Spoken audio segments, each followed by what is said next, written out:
श्री हरि शरणम। आप सभी को जय श्री राधे, जय श्री कृष्णा। अगर आप कर्मकांड, पूजा मंत्र विधि, स्तोत्र, व्रत कथा व सनातन धर्म से जुड़ी समस्त जानकारी प्राप्त करना चाहते हैं तो इस YouTube चैनल को अभी सब्सक्राइब करें। ओम नमो भगवते वासुदेवाय। श्रीमद्भागवते प्रथम स्कंधे षष्ठो अध्यायः। श्रुत उवाच एवं निशम्य भगवान् देवर्षिर्जनमकर्म च भूया पपृच्छ तं ब्रह्मन् व्यास सत्यवती सुतः। व्यास उवाच भिक्षुभिर्विप्रवसिते विज्ञानादेष्ट्रविस्तव वर्तमानो वयस्याद्ये ततः किं करोद् भवान् स्वायम्भुवकया वृत्त्या वर्तितं ते परं वयः कथं चेद् मुदस्त्राक्षेः काले प्राप्ते कलेवरं प्राक्कल्पविषयामेतां स्मृतिं ते सुरसत्तमा नाह्येष व्यवधात्काल एष सर्वनिराकृतिः। नारद उवाच भिक्षुभिर्विप्रवसिते विज्ञानादृष्टिभिर्मम वर्तमानो वयस्याद्ये तत एतत्कार्यशम् एकात्मजा मे जननी योषिन्मूढा च किङ्करी मय्यात्मजेनन्यगतौ चक्रे स्नेहानुबन्धनम् शाश्वतन्त्रा न कल्पासीद् योगं क्षेमं ममेच्छते ईशस्य हि वशे लोको योषादारुमयी यथा अहं च तद्ब्रह्मकुले ऊशिवांस्तदपेक्षया दिग्देशकालाभ्युत्पन्नो बालकः पञ्चहायनः एकदा निर्गतां गेहाद् द्योहन्तीं निशि गाम्पथे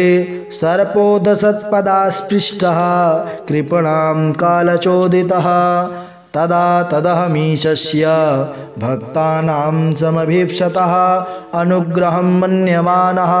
प्रातिष्ठं दिशमुत्तरां स्फीताञ्जनपदास्तत्र पुरग्रामव्रजाकरान् खेटखरवटवाटिश्च वन्यान्युपवनानि च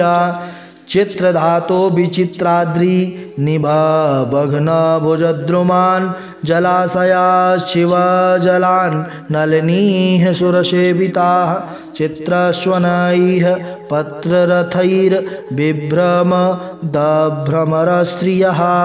नलवेणुसरस्तम्भकुशकीचकगह्वरम् एक एवातियातोऽहम् अद्राक्षं विपिनं महत घोरं प्रतिभयाकारं व्यालोलुकशिवाजिरं परिश्रान्तेन्द्रियात्माहं तृणपरीतो बुभुक्षितः स्नात्वा पीत्वा हृदे नद्या उपस्पृष्टो गतश्रमः तस्मिन्निर्मनुजेरण्ये पिप्पलोपस्थ आस्थितः आत्मानात्मानमात्मस्थं यथा श्रुतमचिन्तयन् ध्यायतश्चरणाम्भोजं भावनिर्जितचेतसा औत्कण्ठ्या शुक्लाक्षस्य हृद्यासीनमे शनैर्हरिः प्रेमातिभर्निर्वीर्णपुलकाङ्गोतिनिर्वृतः आनन्दसंप्लवे लीनो नापश्यमुभयं मुने रूपं भगवतो यत्तन् मनः कान्तं शुचापहम् अपश्यन् सहसोत्तस्थे वैक्लव्यादुर्मना इव दिदृक्षुस्तदहं भूयः प्रणिधाय मनोहृदि वीक्षमाणोऽपि नापश्यमवितृप्त इवातुरः एवं यतन्तं विजने मामाहागोचरो गिरां गम्भीरलक्षणया वाचा शुचः प्रशमयन्निव हन्तास्मिन् जन्मनि भवान् मां दृष्टो मिहार्हते अभिपक्वकषायाणां दुर्दर्शोऽहं कुयोगिनां सकृद् यद्दर्शितं रूप मे तत्कामायते नघा मत्कामः शनकैः साधुर् सर्वान् मुञ्चति हृच्छयान् सत्सेवया दीर्घया ते जाता मयि दृढामतिः हित्वा वद्यमिमं लोकं गन्तामज्जनतामशे मतिर्मयि निबद्धेयं न विपद्येते करहिचित्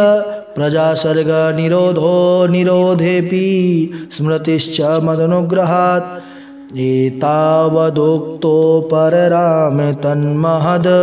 भूतं न भोलिङ्गमलिङ्गमीश्वरम् अहं च तस्मै महतां महीयसे शीर्ष्णावनामं विदधेऽनुकम्पितः नामान्यनन्तशः तत्र पठन्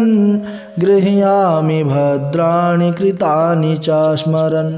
गां पर्यटनस्तुष्टमनागतस्पृहः कालं प्रतीक्षन् विमदो विमत्सरः एवं कृष्णमतेर्ब्रह्मन् न सक्तस्यामलात्मनः कालः प्रादुर्भूत्काले तडित्सौदामनि यथा प्रयुज्यमाने मयितां शुद्धां भगवतीं तनुम् आरब्धकर्म निर्वाणो न्यपतत पाञ्चभौतिकः कल्पान्तेदमादाय शयानेऽम्भश्च्युदन्वतः शिशैशोरनुप्राणं विविशेऽन्तरहं विभोः सहस्रयुगपर्यन्ते उत्थायेदं शिश्रिक्षतः मरीचिमिश्रा ऋषयः प्राणेभ्योऽहं च जज्ञिरे अन्तर्बहिश्च लोकांस्त्रीन् पर्येम्य स्कन्दितव्रतः अनुग्रहान् महाविष्णो रविघात गते क्वचित् देवदत्तामिमां वीणां स्वरब्रह्म विभूषितां मूर्छयित्वा हरिकथां गायमानश्चराम्यहम् प्रगायतः स्ववीर्याणि तीर्थपादः प्रियस्रवाः आहूतयुवमे शीघ्रं दर्शनं याति चेतसे एतद्धयातुरचिन्तानां मात्रास्पर्शेच्छया मुहुः भवसिन्धो प्लवो दृष्टो हरिचर्यानुवर्णनं यमादेभिर्योगपथैः कामलोभहतो मुहुः मुकुन्दसेवया यद्वत् तथात्माध्यानशाम्यति सर्वं तदिदमाख्यातं यत् पृष्ठोऽहं त्वया नघ जन्मकर्मरहस्यं मे भवतश्चात्मतोषणं श्रुत उवाच एवं सम्भाष्य भगवान् नारदो वासवीसुतम् आमन्त्रवीणां रणयन् ययौ यादृक्षको मुनिः अहो देवर्षिर्धन्योऽयं यत्कीर्तिं सार्गधन्वनः गायन्माद्य यन्निदं तन्त्र्या रमयत्यातुरं जगत् अहो देवर्षिर्धन्योऽयं यत् कीर्तिं सार्गधन्वनः गायन्माद्यान्निदं तन्त्र्या रमत्यातुरं जगत्। जय जय श्रीमद्भागवते महापुराणे पारमहंस्यां संहितायां प्रथमस्कन्धे व्यासनारदसंवादे नाम षष्ठो स्तवः। श्रीकृष्णाचरणकमलार्पणमस्तु। कृष्णाय वासुदेवाय हरे परमात्मने प्रणतः क्लेशनाशाय गोविन्दाय नमो नमः।